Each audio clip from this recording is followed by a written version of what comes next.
Dinner Conversations is brought to you by Child Fund, a community development organization that has been envisioning a world where every child is free to live at their fullest potential, no matter where they're from or what challenges they face since 1938.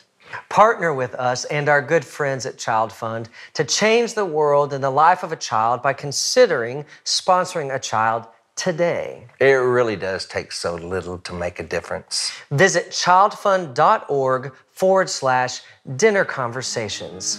A child is waiting.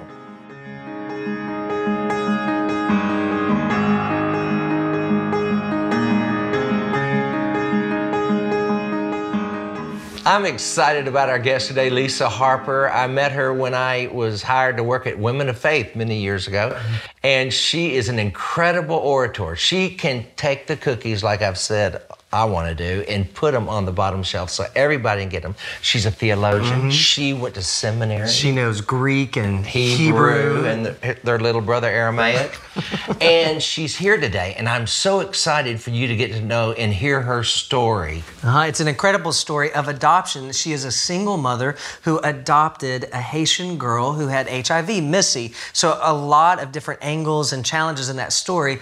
But what Lisa talks about is Psalm 68, how God gives the solitary a home, and how she discovered a home for her, what she calls her orphan spirit, through providing a physical home for her daughter, Missy. And there's one seat left at the table, and it's yours. So let's join the conversation. It's a good one. All right, let's pray. Father, thank you so much for this day. Thank you for Lisa and the ministry she has. Are you whispering during the prayer? I always like to hold hands. Oh, you're a total four. Or two. Forgive us for holding hands, Lord. Thank you for our food, and pray that something eternal will happen in Jesus' name. Amen. This feels very religious. Just stay with them. My Lord. I was raised Baptist. We didn't do that. I don't know if you noticed, I want to do the same thing. I went. It was like I felt. Oh, you wanted to hold hands? Oh, yeah. And that's what she was like. Such a we never did that. She reached towards you, and that's why I whispered to her. I wish I'd known how to go. Spiritual. Oh, no, I'm such a toucher. I'm you? real tactile. Mm-hmm. So you are single. Which is hard when you're single and 54 to be tactile. Well, it leaves one option. I get a lot of massages. Ooh. You are single and adopted a child. What were you thinking? I wasn't thinking. Now, I'll tell you what I was thinking. I thought in my 40s, I have blown it. I have totally sabotaged the shot at being a mom. And so I thought, that's not going to happen for me. As much as I wanted to be a parent, that's not going to happen for me. I was really, really broken. And Mark, we've talked about this, Andrea. We haven't. I feel like I had this tattoo on my forehead for years that said, please, if you're an abusive man with bad hygiene, sit next to me because I'll have you. I just was really gravitated from some abuse stuff in my past. I really gravitated to abusive men. So God protected me from the men I was drawn to. And then the few good, godly guys like y'all I dated, God protected them from me because I was a hot mess on a stick. And so I don't think God is punitive, but there are consequences to those kind of seasons of toxic relationships. So I got healthier by the grace of God and good counseling in my 40s, and I thought, I'm not going to get to be a mama because my ovaries are raisins at this point. But you don't know anything about that. You don't know anything about that. So but if you have your eggs, but I digress. Your eggs were fried. They were. I think they were out of the pan fried. I can't even visualize. I'm trying to visualize. I know. I kind of don't want to visualize it.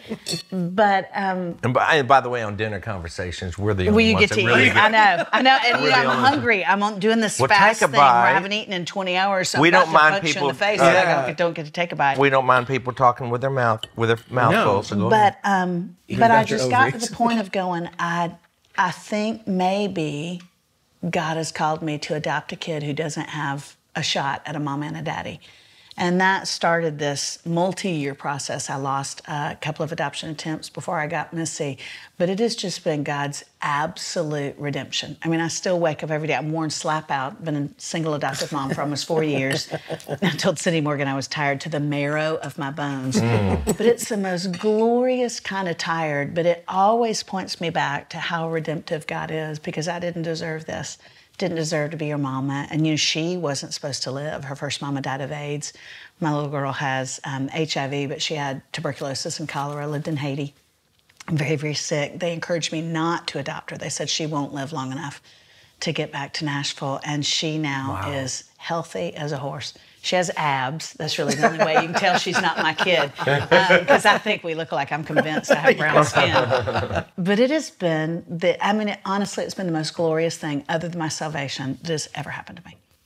Don't you think, you know, when you're like, I didn't deserve this. I mean, the redemption story that you've experienced through the adoption, but that sounds like a parental thing to me, even if it's a biological child, like to experience. You were telling me earlier how what did your counselor say something about, and you may not want to share that. But, no, I'll share anything. But about how your counselor said, wished you had taken care of yourself for yourself, but now you are taking care of yourself because of Missy. Yeah. In a different way. In a very kind way. I usually imitate my counselor in ways that afterwards she's like, you know, I said that a little nicer. I'm like, I know. But she basically said, Lisa, you know, this is what God has wanted you to do your whole life, is to take care of you and recognize your worth. And now the places where you're finally taking care of yourself, you're doing it on behalf of Missy. And she said, but you need to know you're worth so much to God. He wanted you to live this way before you're a mother. This isn't about Missy, it's about you taking care of your heart and recognizing your worth before the Lord. And there are moments when I will be so overwhelmed with love for her. Like the other day, she said, Mama, are you crying again? I was like, yes, baby. And she goes, happy tears? like she's like 50 years old. I was like, yes, baby. And she goes, because you love me so much. I was like, yes. I was just moved. I don't remember what she was doing. It was something really just benign. Minor. Yeah, very benign. But sometimes I'll go, I can't believe this is my kid. I just think she's brilliant. I love everything she does. I love the way she walks and talks. And she's an amazing kid. And God will catch me in those moments and go, you know, what you're feeling for her is a drop in the bucket of what I feel for you. Yeah. I am undone by you. I'm so taken with you. I'm absolutely biased about you. And then I go, good night, Lord, I missed it all these years.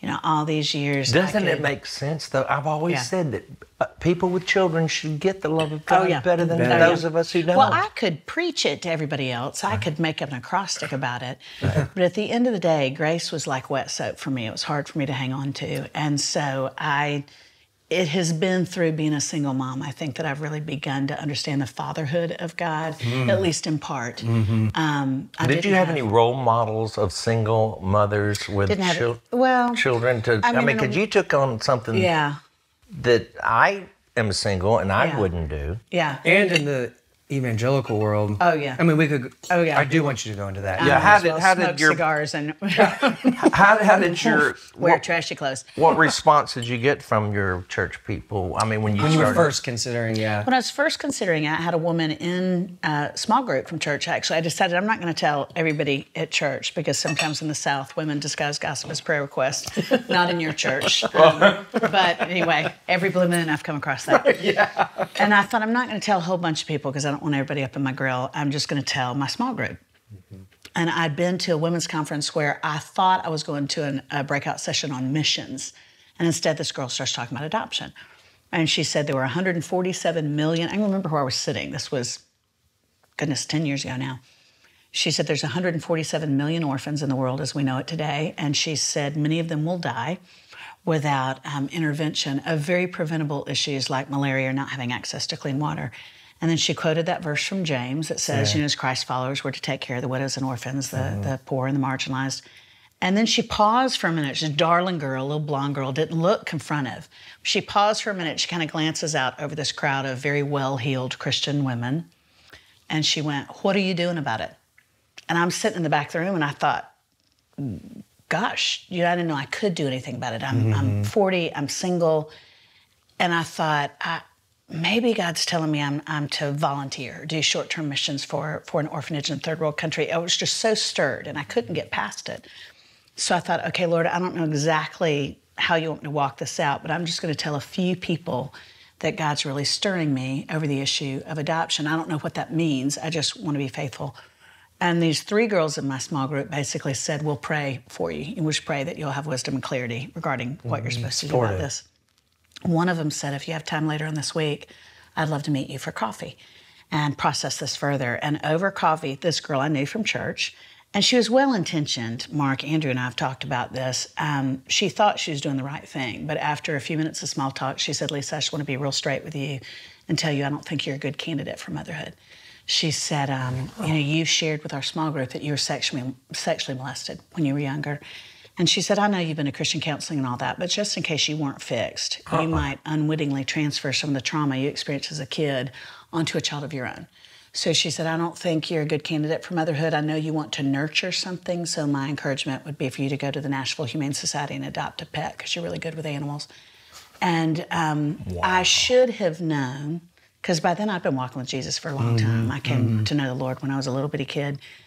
I should have known this poor woman is a crooked little tree. Is a what? Crooked little tree. Somewhere in her backstory, she experienced such a severe drought that she doesn't bear good fruit now. And so I should have recognized that and treated her with respect, but not heeded what was falling out of her mouth. Right. Recognizing that God doesn't ever say you're not good enough for this. He might say, I've got a different. And who would be qualified for parenthood? Nobody. It's like who would be qualified to be a container for the Holy Spirit, you know? Right. But because of that conversation, and I always say, the enemy is so much savvier than we give him credit for. I think we do ourselves such a disservice when we caricaturize him to wear a Beyonce onesie and horns. He's meaner than that. He's crueler than that.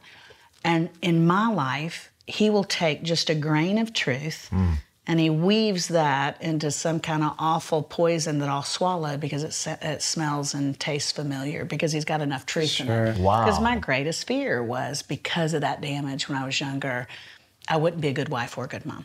Even though I will, again, talk redemption for everybody else, I thought there's part of my story that's so heinous, that's so ugly, that I know God has covered it because he feels sorry for me. But the fact that God could actually delight in me in spite of that was just too good to be true for me. Not even in spite of it, but exactly with it. Yeah. And so after she told me that, the next day I took the adoption application, put it in the back of my file drawer, drove after work to the Nashville Humane Society, adopted a chocolate lab named Sally with bladder control problems. Over that woman saying that. That woman saying that. That poor dog had to go home with you because of that woman. He's all over my house. You regretted that? Yeah. That's how you knew it wasn't from but God. She was a sweet dog, but and I love dogs, but she wasn't God's will for me. Right. Yeah. It was but you treated 7 her more good. years. I treated her real good until she died. But it was 7 more years before I finally said, Over that woman. That crooked tree. That crooked tree. Took I mean, you it on. wasn't her fault. Right. It was my fault. I agree. should have known. I mean, she was a stinker. You got it. She participated in it. She participated in it, but I should have had. I should gotta have known know- the voice of Jesus enough to go, that's not my Jesus. He doesn't talk like that. You got to taste the fruit. Yeah. Yeah, but that's what you're talking about. The devil doesn't just have a onesie and a cute and stuff. Yeah. Is that the element of he's such a discouragement, booger. especially in the messages that we've been repeating to ourselves since we were children. That's right. That's Especially in where the arena of shame. Oh, To me, shame is the most confining, oppressive. That was my straitjacket for years and years and years, which is so cool, Mark. My little girl, you would think, her first mama died when she was 2, incredibly impoverished, has no idea who her biological father is. If anybody deserves to wear an orphan spirit, it would be my little girl. My little girl would come busting here right now and be like, hey, Mr. Mark, nice to meet you. Yeah, y'all have a plate for me. She's just like, she has such a strong sense of self that I think, isn't it a hoot that God would take a woman who's a Bible teacher who memorized Greek and Hebrew in seminary, so I'd sound smart, somehow justify myself. Wait, stop. Yeah. Yeah. You memorize? Oh, just a few words to sound smart. Oh. Not that much. A few words of what? I thought you got... Greek and Hebrew from seminary. So people will be like, oh, she's such a deep Christian. Oh, wow. But yet I struggle with the orphan spirit. My little girl from Haiti, who was an orphan, there's no orphan. She didn't smell like an orphan, look like an orphan, act like an orphan. It's like, she calls God, her daddy was with, she calls human daddies with skin on and God daddy God. She's like, my daddy God thinks I'm the bomb. And I'm like, yeah, he does. But how cool that he took an orphan to lift the orphan spirit off of me. What if that was a specific gift to you? I What think if it was. Missy was literally I absolutely think it was.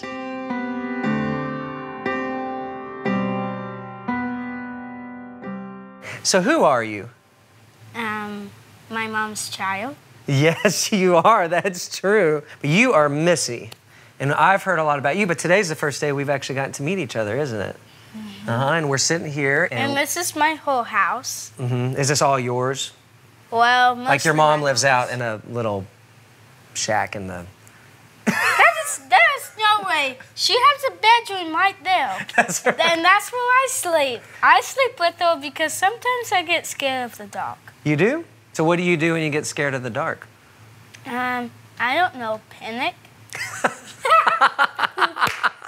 But I heard a story where you had a friend who, when you came to school one day, asked you a question. And when George, who we're calling George, your friend at school, asked you about who's your daddy, what did you and your mom talk about as far as we all have the same dad? We all have skin daddies. Skin daddies and skin mommies. And then who else do we have as a daddy? Daddy God. Daddy God.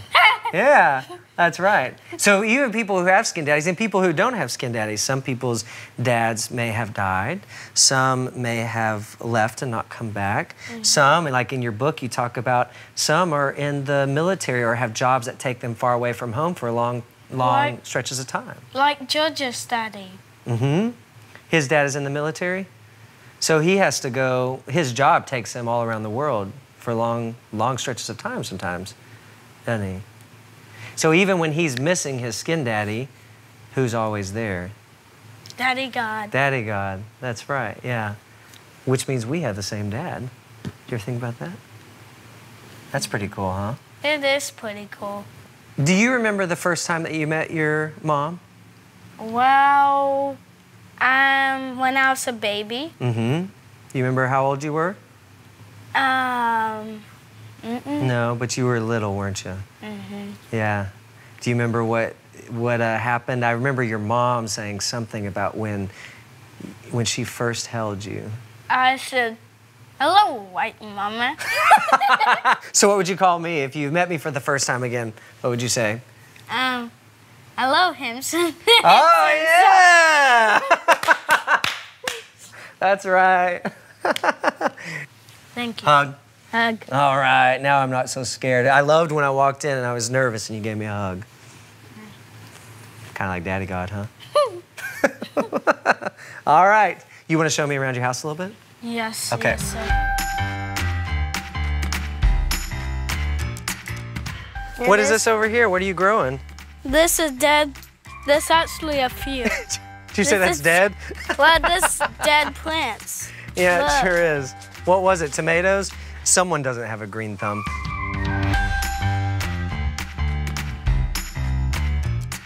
Say your last piece. Here goes Missy down the slide. We don't know when she'll return.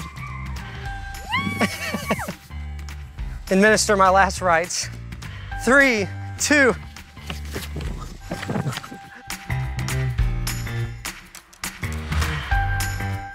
I might have to go first. Okay, you show me how it goes. Wait, we gotta do it at the same time. Ready? 3, 2, 1. Who wins? Yeah, how old do you think I am? Go ahead, take a guess. Way more than 50s. No! It's 40. Closer. 1, 2, 3. Sit down!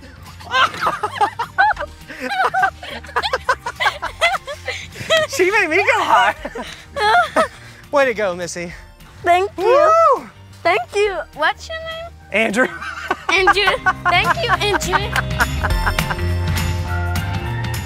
Dinner Conversations is brought to you by Child Fund, a community development organization that has been envisioning a world where every child is free to live at their fullest potential, no matter where they're from or what challenges they face. And they've been doing this since 1938. Child Fund's mission is to help bring positive and lasting change to communities around the world by removing the barriers that keep children from realizing and reaching their dreams. Worldwide, over 570 million children are living in extreme poverty. For too many families, access to health care is a luxury, and opportunities for education and employment are extremely limited. forcing parents to often make choices that hinder rather than promote their children's futures. Child Fund's community development programs address these issues so that children around the world don't just have to survive, they can truly thrive.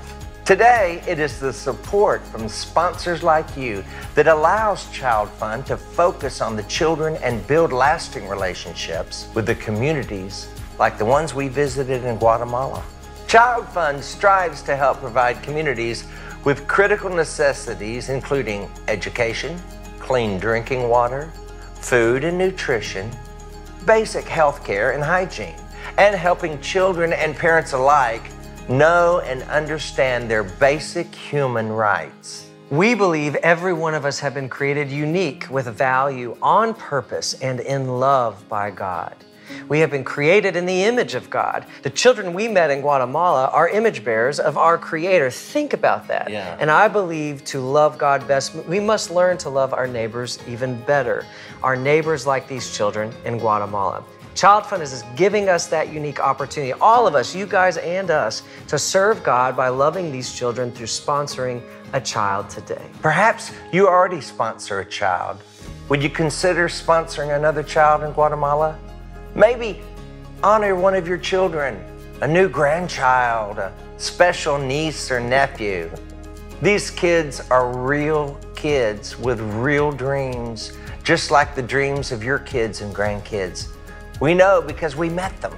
Kids that want to be doctors and lawyers and teachers and musicians, just like us.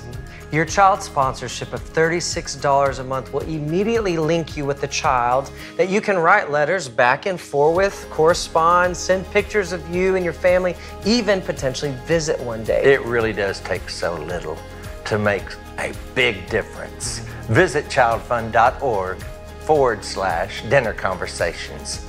A child is waiting.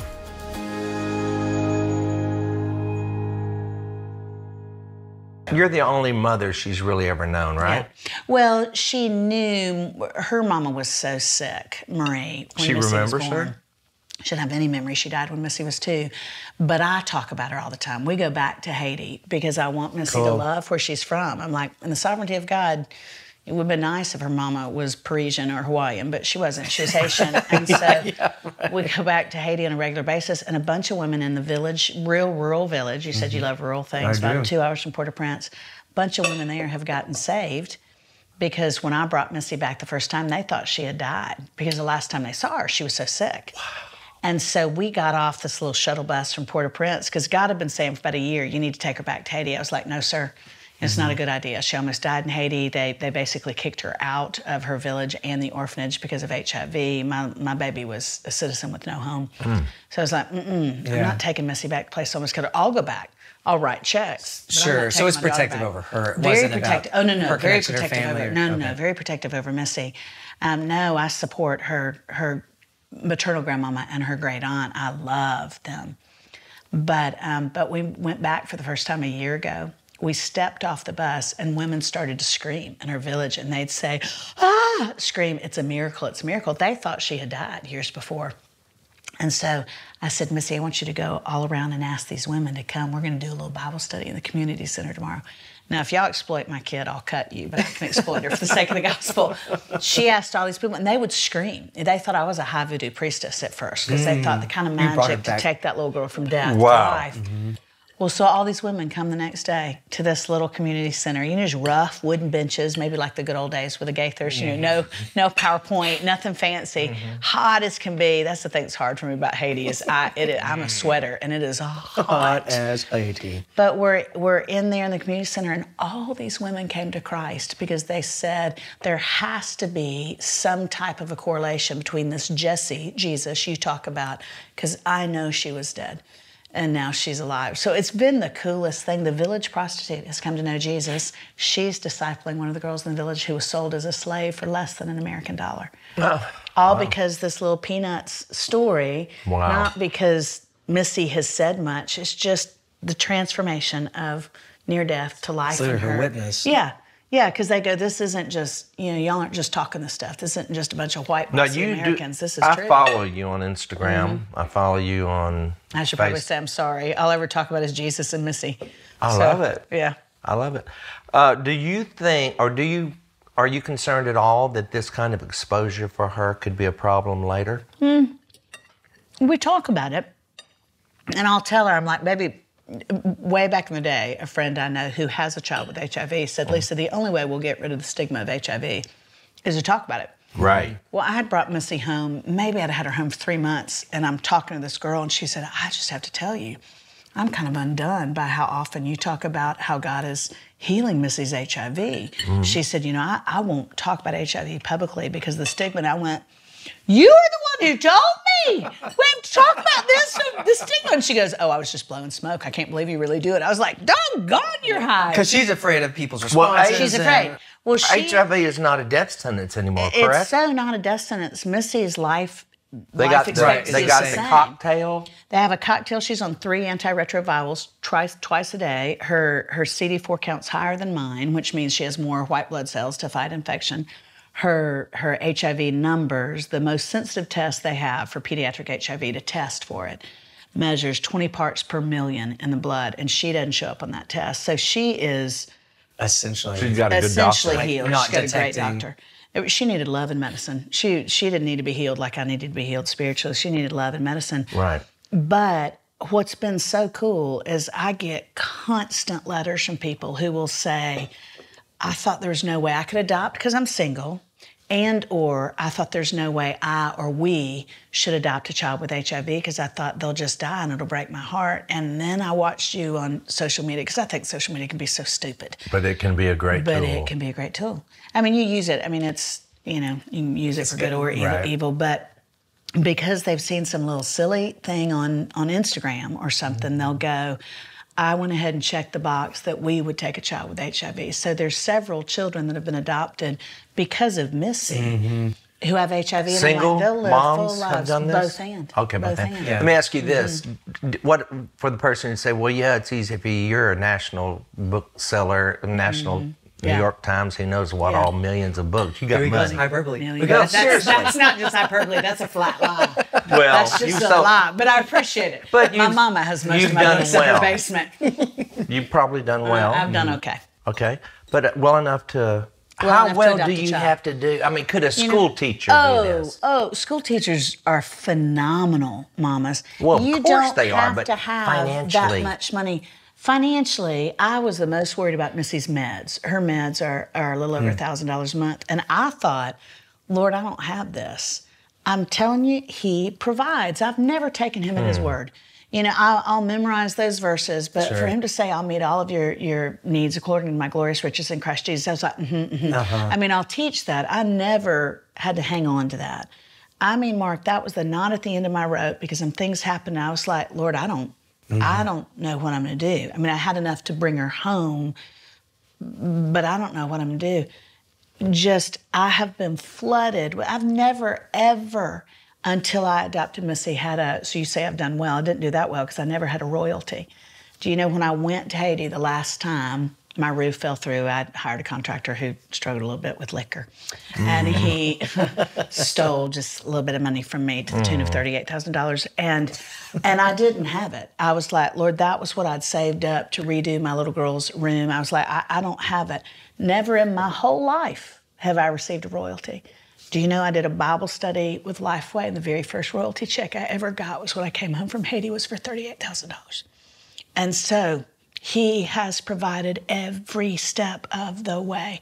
And I don't mean to sound all hyper name it, claim it. It's been true for us. Yeah. So, and everybody I meet who follows the will of God, you're not just adopting a kid because you want to do it because it's trendy. But if God tells you, this is what I've called you to, I'm telling you, He's a father to fatherless and husband to husbandless. We experience it all the time. You can help change the life of a child today by partnering with Andrew and me and supporting a boy or girl in Guatemala through Child Fund today. Your sponsorship will not only improve the future of one child's life, your child's sponsorship will promote communities in Guatemala. The communities that Mark and I just visited, where we saw parents who are learning to value and to protect and to advance the worth and rights of their teens and children, who through your child's sponsorship are literally changing the culture of each child's community from the inside out. Perhaps you already sponsor a child. Would you consider sponsoring another child in Guatemala? Maybe in honor of one of your children, a new grandchild, a special niece or nephew. It takes so little to make such a profound difference in the life of a child. Your sponsored child is a real kid with real dreams, just like the dreams of your children and grandchildren. We know because we met them. Kids that want to be doctors and lawyers and teachers, even musicians, kind of like us. Your sponsorship gives these children their chance to achieve their very unique dreams. You may not be able to change the whole world, but you can change the world for one child.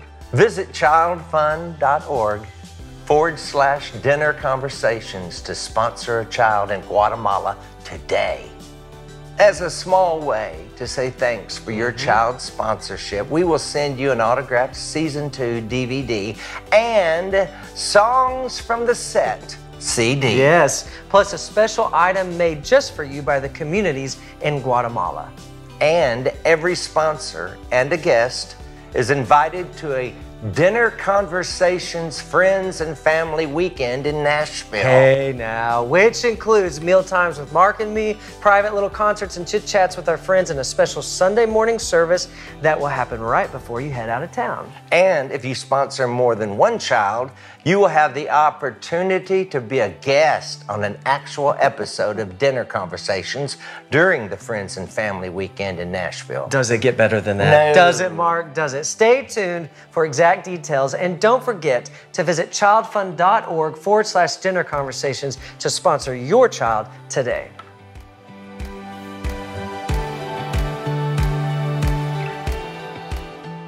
To learn more about Dinner Conversations, visit dinner-conversations.com. And while you're there, check out some of our friendly merch. We've got show mugs and Season 1 and 2 DVDs, and we got these little note cards so Mark can write me a note that says, "You're the best co-host Oh, ever." yes. Well, you know, you get that after every episode. And what about this mug with our faces on it? What says good morning better? It's like we're on both sides, so now lefty or a righty, you get to see us every morning. You know, I think it's time we get back to those guests. Yeah, probably. What do you wish you knew then, like when you brought her home? What do you wish you could tell that Lisa? Okay, let me tell you some shortcuts here. Or I would say yes more than you say no. And you love her hard. Everything else will work out. The things I used to focus on, when I first brought Missy home, she stopped up the toilet in our house. Forgive me that we're eating. But, well, we're eating. We are, yeah. Y'all are eating. Let's clarify. So many times because she didn't have a toilet in Haiti, much less toilet paper. So she was just enchanted with toilet paper. And so every time she'd go potty, I mean, she'd use like a half a roll. And I was like, baby, you know, I'm like, I don't want to scar, and I want her to use the potty and not go outside. And so I'd be like, baby, just next time, use a little, I made up little songs. I did everything I knew to do to get her to stop using toilet paper. Well, after, you know, for first couple of months, it was sweet. And then after that, I was like, I'm like, my floors are warping, and I've spent all the extra money we have on plumbers. And I thought, baby, you got to cool it with toilet paper. Yeah. Well, I went in one night, and she was in my bathtub because she feels like she can swim in my bathtub. It's bigger than her. She was in my bathtub. She had a bubble bath just up to her chin, just happy as a clam. And, of course, I think my girl's gorgeous. She's just beautiful kid. And I walk in, and she was like, hey, mama, you know, in a little Creole accent. I'm like, hey, baby. I walk past her and step, and there's a little step down into where the commode is in my bathroom, and I step into water. Water's up to my ankles. And, of course, the toilet is, you know, just exploding. And I was like, Dad, gummit! And then I morphed into my mother, and I start fussing at her behind my back. And I was like, Melissa Price Harper, I have told you. And I just start fussing. Of course, she can't see me, and I can't see her. She's around the corner in the bathtub. And I asked some rhetorical question, you know, like, why didn't you tell me I could have come in here? And I just hear kind of this just little noise. It wasn't an answer. And I turn around to see what she's doing, and my precious kid is sitting up in that bathtub with tears streaming down her face. And I thought, I should be punched in the throat. And so I called my contractor, and I said, Jack, you told me that there is a home application for those toilets they have on cruise ships. You know, the toilet will suck your leg off. You know, you press the ship and it'll suck down the Coke can. Puts a hickey on your hiney. Yeah. And I said, didn't you tell me you can use those, that you put those into a hotel? And he said, yeah. And I said, could you get one of those for my bathroom? And he was like, yeah. And he said, why? And I said, because I don't want to ever fuss at my child again for using toilet paper because she didn't have any growing up. I wish I had done that more the first year. It doesn't matter if the back of your car is messy. I mean, there's science experiments in the back of my car now, and I was so fastidious as a single woman with a perfect car. Who gives a crap? If you don't have people you love, sorry, I said crap on y'all's show. No. But we were talking about the potty. I mean, yeah, we were talking. But, you know, don't let my mama hear it. She'll have a cow. Your mama? Oh, my heavens. My mama's CRAP will Where's she pitch you from? straight in HE in the double hockey sticks. Wait. Your mama is where? Oh, my mama's in Florida, and she's very conservative, and she has a platonic crush on you. Well, like, tell me what kind of denomination. What do you think? Is she Baptist? Of course. Are you going to ask She's her just out? like my mother. She's exactly like your mother. She just Can she keep the law But you know good? what? My mama now is Baptist. She live in the Pentecostal. villages? Can she keep the law? My mama could keep the law better than anybody. My mama can keep the law, but you know what? My mama has softened so much in her old age, and my mama loves my little girl. And it has been this, Isn't that my cool? heavens. Well, and before Missy, I was in the process of adopting a little girl from a hardcore crack addict, and my mama would go over to the crack house and take that little pregnant girl. She'd walk right past the pimp and be like, I'm here.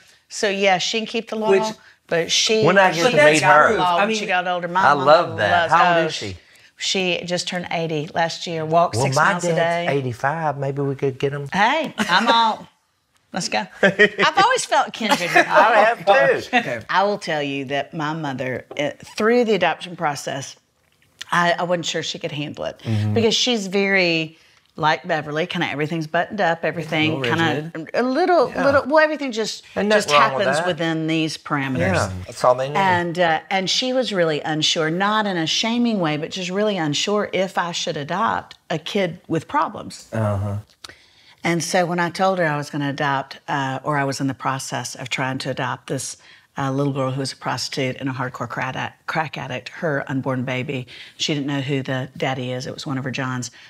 My mom was just like, I think it was kind of like if you're going to adopt, there are healthy children to adopt. Right. And I said, Mama, because I'm not married, I don't want to take a child who has a shot at a mom and a daddy.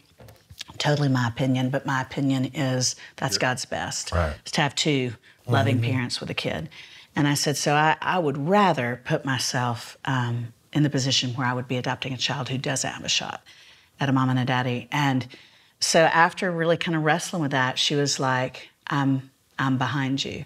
And this adoption attempt, the mother lived in Florida, not too far from my mama, and my mom would go to that crack house, a couple of times a week with groceries, and my mom's little, I got daddy's jeans, my mom's real petite. She would push past, scary looking pimps and be like, I'm here to bring groceries. She would just walk right in with her little Baptist self. And she would line it and love on that little mama to be. And I saw a grace in my mom that I realized I just, in my foolishness, didn't know was in there. And to see my mama, my mom's real modest. And Missy is basically a nudist. And so, fortunately, we live out in the country, so we don't scar anybody but the UPS man. But anyway, Mama was at the house a few weeks ago. I fly her up every couple of months just so Missy will know her. And she was staying with us for a couple of weeks. And she was I had a bathtub put in in the guest room for my mama with little rails. I told her, Mama, those are not handicap rails. That's just, I need them too because I've got a big rear end to get in it. Right. Luxury rails. Yeah. Well, anyway, she loves to take baths. So I could hear my mom getting the bath going. You have these little special bath salts in there. Well, there's just barn doors to that guest suite. And before I can react, Missy, with her little naked self, has just opened those doors and walked right in, and I can hear her climbing into the bathtub with my mama. I'm 54. I've never seen my mother naked. Not that I've wanted to, Right, but we're just right. a modest family. Right. And I can hear Missy, and she's like, hey, Ani. She calls her Ani for honey. Hey, Ani. And you can hear my mother going, I can hear it. Like her voice is so high, only dogs can hear it. Because she's so taken aback that my little pumpkin is getting in the bathtub with her. And I got so tickled. And after a few minutes, I thought, I need to go rescue my mama. I thought, hopefully it's a bubble bath and I don't need to see any more than I've seen. But I walk around and my Missy is sitting opposite my mama, bubbles everywhere, and just laughing, telling her stories. And my mama is laughing with this peanut from Haiti. And I thought, that right there is just amazing grace and redemption in our home. But it happens over and over and over again. And I do think kids dismantle some of the, well, certainly the religiosity. But you also see that they just take God at his word. Mm-hmm. You know, she's like, this is my grandmama. My grandmama's going to love me because that's what family does. That's what, you know, she just believes the best in people, and then oftentimes it brings the best out of people. Yeah. Well, and it puts skin on story. You know, like all we need, and Mark says all the time, you put a face on it, you can't hate it. You know, and I think that's one of the most unique things about international adoption is bringing in these different colors, these different backgrounds, these different stories into our own stories, and us realizing that there's just no difference. Yeah, I mean, everyone can take a bath together. That's right. Well. Wow. See, he always... All right, let me show you. Andrew, let me show you. Here's the line. Now, we pole vault. I've been known to pole vault over the line, but not while the cameras are rolling. So... Both of us,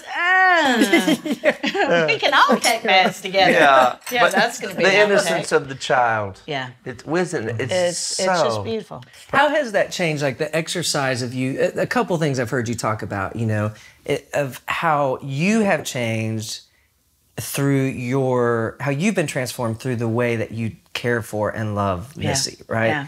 How has that changed the way you speak to other people, the way you interact with other people? Absolutely. There is, I think for so many years, I was not only scared, I was really afraid of being abandoned. And I didn't look like that. I wasn't your stereotypical wallflower because I'm an extrovert. I love people. I love words. So I didn't look like I was oppressed by shame.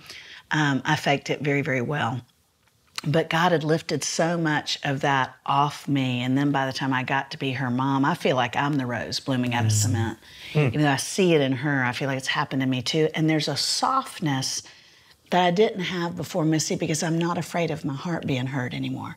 I would rather it be hurt than it be hard. And so, I mean, I can spot a self-protective woman a mile away because I wore that for decades. And I feel much more tender toward women. I was with some women I love, working with women who are in recovery. I grew up Baptist. Well, Daddy was Assembly of God, so I was Baptist-costal. But, you know, so I never struggled with drug or alcohol abuse. I didn't drink anything other than, you know, NyQuil for decades because I thought I'd go to the hot place. But I consider myself a recovering addict because have you ever read any of Dr. Ed Welch? Love his stuff. And he says in his book, Addictions, A Banquet in the Grave, that all addictions are ultimately a disorder of worship. And so, in other words, if you don't run to Jesus, then you're going to stuff the wrong things and the wrong people into the biggest hole in your soul. And so I love being with women in recovery ministry, and I totally identify with that. I just didn't lose my teeth to meth, but I was behind bars for a long time. And just used different things to medicate.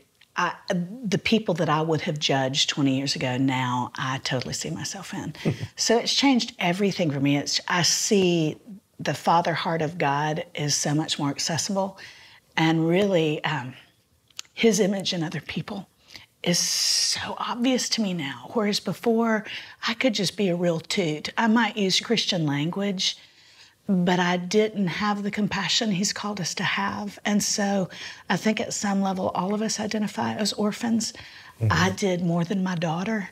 And seeing the redemption there has just, you know, it's that whole, he sets the lonely in homes. So I think I'm much more, much more aware of lonely people who are in my midst. And I want to move toward them and love them for the sake of Christ and the glory of the gospel, whereas before I might have distanced myself from a lonely person because that would get me too in touch with my own loneliness, you know, or fears. Yeah. Well, so seeing them. Yeah. What helped me, of course, once again, I drag myself into the conversation. No. But I like it. I'm so used to everything being about me. That's all. No, but is that when I started looking at people as here comes the image of God on legs. Yes, yeah. And I told myself that. Yeah. This isn't a fan. That's right. This is the image of God on legs. It changed everything. It's how you see them. It does. How you see each other. Yeah, yeah, it is. One of my favorite quotes, and I'm not a big quoter because I usually misquote people. Oh, I love quotes. I love quotes, but you know, I said one the other day from Friedrich Buechner, and I said, and this is posthumous, he's dead, and somebody sent me a message, said he's actually alive and well in New York City. I was like, I'm so sorry. I was like, Sounds like sorry, an old Mr. name. Buechner. Yeah. But anyway, Leslie Newbegin said that community is the most effective hermeneutic of the gospel. You know, the way we see Jesus through the lens of each other is the most effective way to actually understand who Jesus is. And so, yeah, Missy has done that for me more than any other relationship. Yeah. It's phenomenal. I'm curious how many little Missies are out there that have found adoption because somebody heard Missy's story. Yeah. I mean, that's going to be impactful. I can't quantify it, but I will tell you almost every time we're on the road a lot, and Missy is in a hybrid, she's in a hybrid private homeschool situation, so she goes on the road with me about 90%, if not 95% of the time. She travels with me every Friday and has for the last 3.5 years. And it has been incredible how many people come up. I was just in Peoria, Illinois, of all places, and several women in line came up, and I know who they are because they'll be holding their phones or a picture. I mean, just grinning like a banshee, come up and they go, "This is my," and then they show me their child who they've just adopted domestically, internationally. And then, of course, they want to hug all over Missy, and Missy has good boundaries because she's probably not going to need as much therapy as me. Although I take her to my counselor because I don't have that much childcare, and I make Missy, put on earphones with her iPad. And I'll be talking to my counselor, and Missy will go, "Nuh-uh, Mom." I'm like, turn the audio up. Because I'm like, I need to talk to my counselor. Oh, that's and she laughs. funny. She calls Lynn my heart doctor. And I said, "Baby, the more I go to my heart doctor, the less you'll need to go to one." Yeah, that's exactly You save Mama some money. let Mama, yeah. But anyway, Missy, they'll want to hug all over her because they see her as the genesis of their own story. Sure, right. But I don't want her to be anybody's catalyst.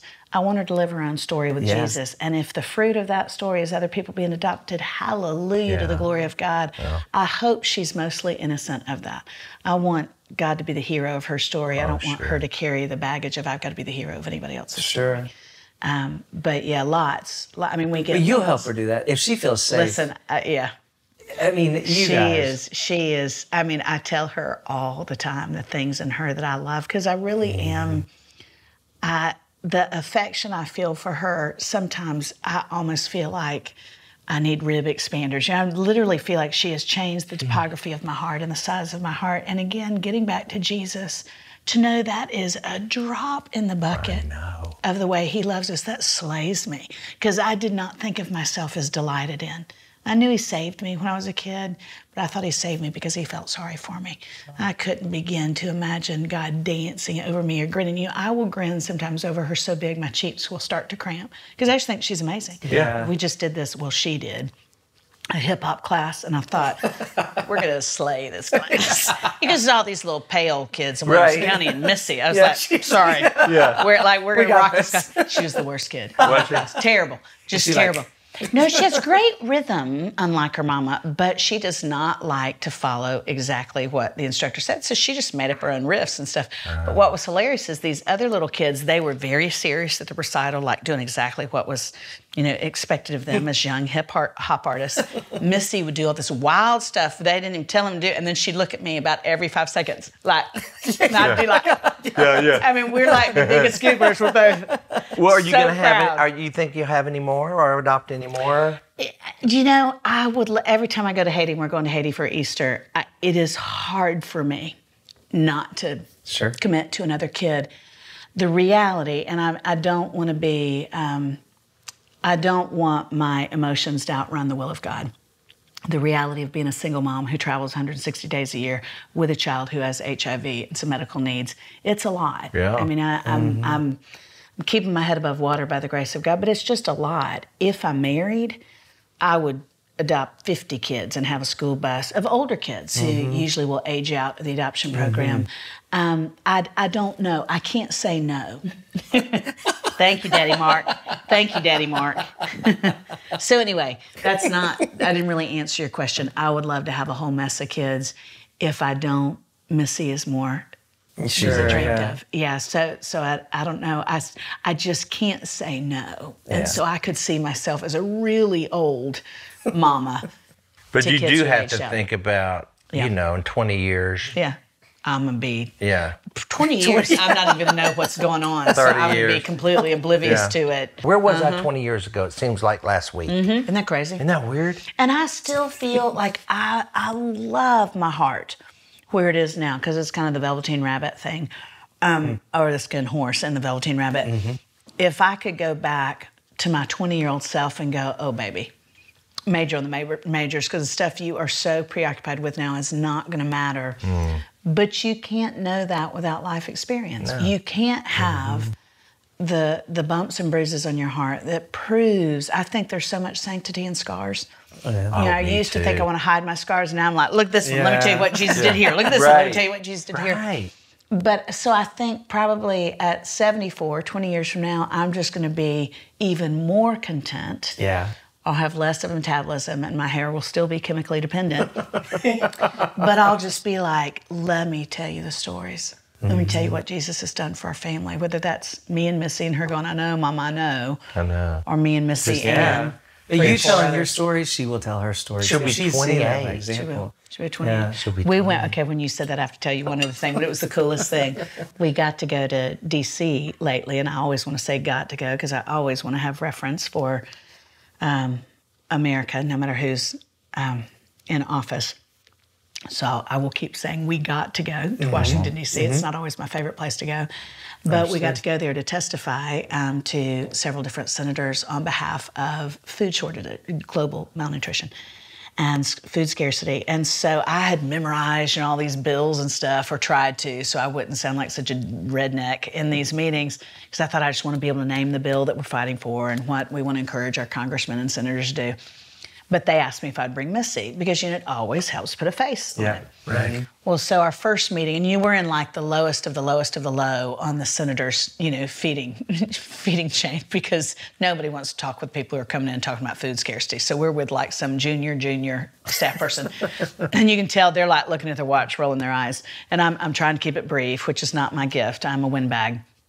I'm in the room with like 4 other people. Well, then I said, Missy, I turned to Missy, and she's just sitting at the table in her cute little outfit. And I said, honey, do you have something to say? And she said, yes, ma'am. And she looks right at this, senatorial staff person. And she said, yes, ma'am. When I was a little kid in Haiti, I was very hungry. And no little kid should ever have to be hungry.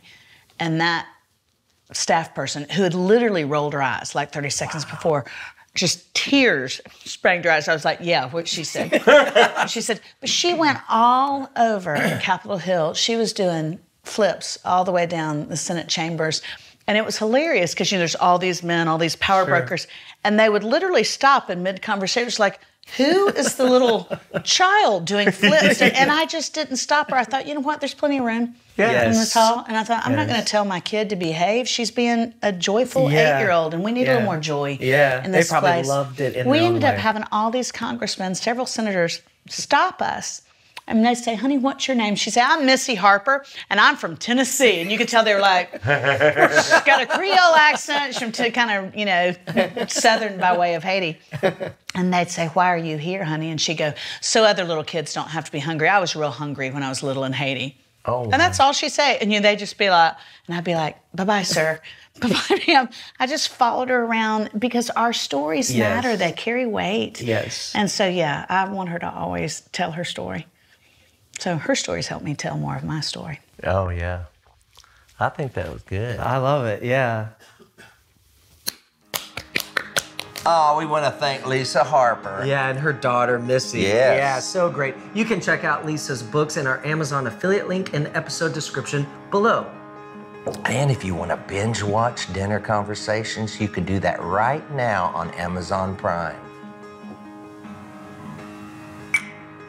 Dinner Conversations is brought to you by Child Fund, a community development organization that has been envisioning a world where every child is free to live at their fullest potential, no matter where they're from or what challenges they face since 1938.